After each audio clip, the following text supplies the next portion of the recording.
Lose a couple, win one.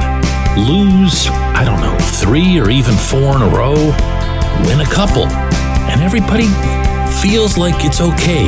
And everybody feels like, yeah, everything's getting back on track and where it needs to be. No. Good morning to you. Good Wednesday morning. I'm Dejan Kovacevic of DK Pittsburgh Sports, and this is Daily Shot of Penguins. It comes your way bright and early every weekday. If you're into football and or baseball, I also offer daily shots of Steelers and Pirates in the same place that you found this. Penguins versus Islanders tonight. It's a 7:38 p.m. face-off in Elmont, New York. That franchise has never been particularly kind to this franchise, to say the very least, and to go back, like 50 plus years. And on top of that, that franchise, the current edition of it, happens to be playing pretty good hockey. A 9-2-4 roll has the Islanders all the way up at second place in the Metro Division, behind only the Rangers. Little bit of a surprise, right? Yes and no. I mean, they still have Lou Lamoriello running the ship there. They still have some talented players who've been there for a while. Matt Barzal is still there.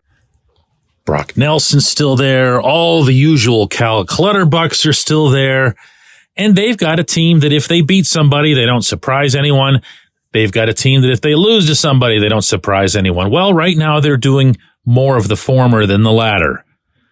And the Penguins face them tonight, again, on Long Island, but then also Sunday back here, New Year's Day at PPG Paints Arena. Look, I don't need to drum up interest or intensity in late December matchups, but I'm going to start splashing some cold water on this general feel that I get that everything's just all right, because there were a few power play goals scored in rapid succession, and there were a couple of good teams that the Penguins beat, and they showed that they can do it, and they showed that here's the path, and here's all the evidence that anyone would need that we're going to be just fine. Well, guess what? The evidence needs to show up in the standings.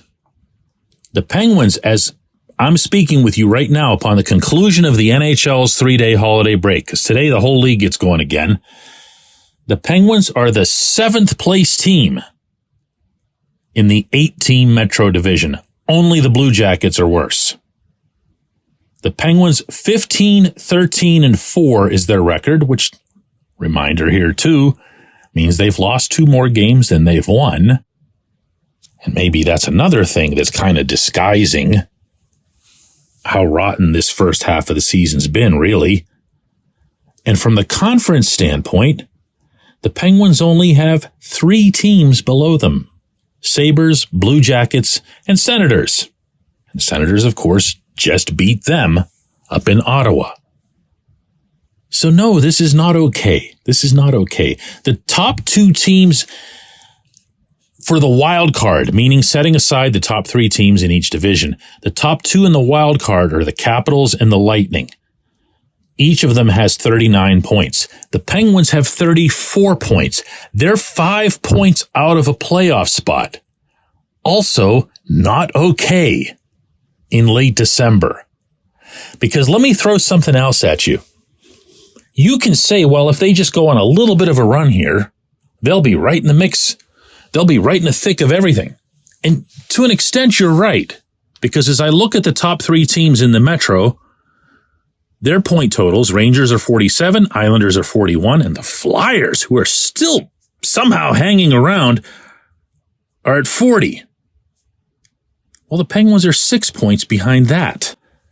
And the threshold to match the top 3 teams in the Atlantic is the same.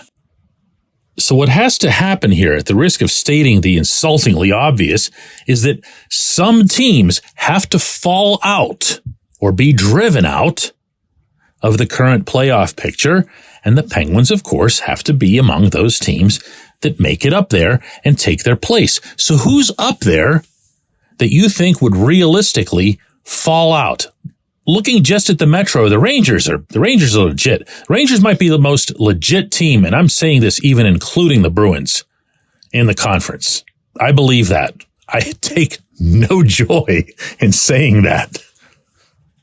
The Islanders are a second-place team, as I mentioned, in the Metro right now, but is anybody really seeing the Islanders as being that team? I'm not. Flyers? Come on. Capitals? I mean, they got off to a really, really lousy start, but here's the thing with the Caps.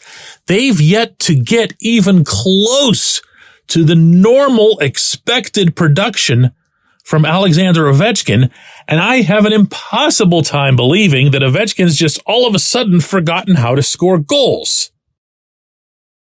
And then there's the Lightning, who are always in the mix. And first team out of the playoff picture are the Hurricanes. Next team out are the Devils, who've been banged up by injuries. You see where I'm going here?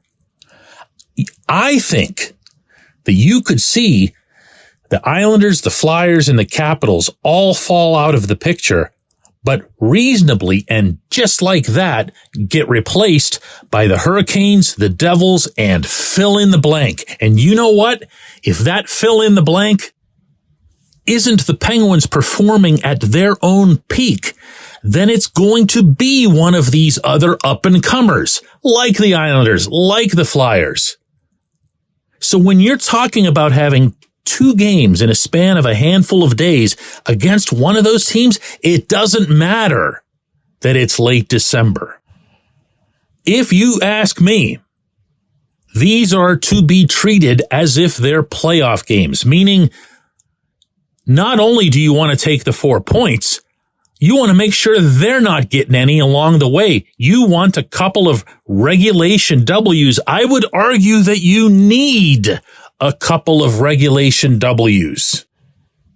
Because among everything else that I can throw into this big stew here, the Penguins at some point or other need to start playing like they mean it.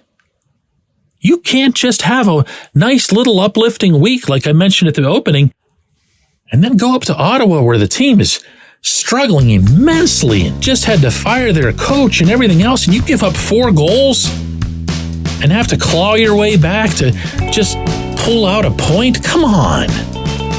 What is this? Either start taking this seriously soon or just forget the whole thing. When we come back, J1Q.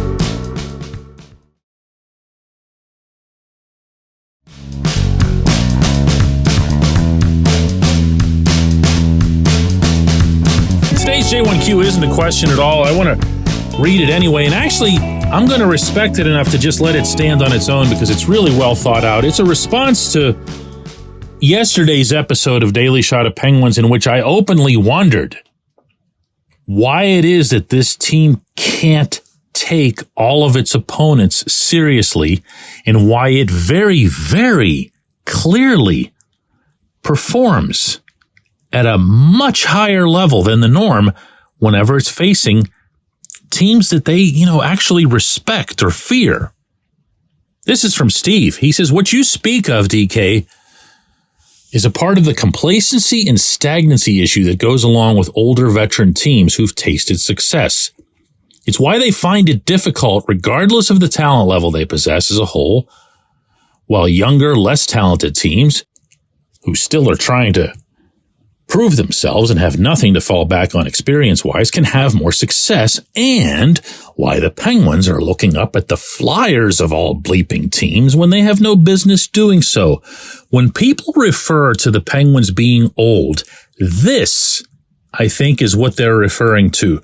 Not their ability to skate or still play hockey at a high level, but their desire to compete with any team for 60 minutes without feeling the need to sit back and smell themselves in moments of, hey, we're a great team. We've won cups with these guys, so who are you? Sometimes in the world of professional competitive sports, it's better to not have a rearview mirror at all, let alone a voice in your head telling you that you'll be okay because you've been here and done that before. That is really, really good stuff, Steve. And I'm totally with you. Totally with you. I appreciate that. I appreciate everybody listening to Daily Shot of Penguins. We will do another one of these tomorrow.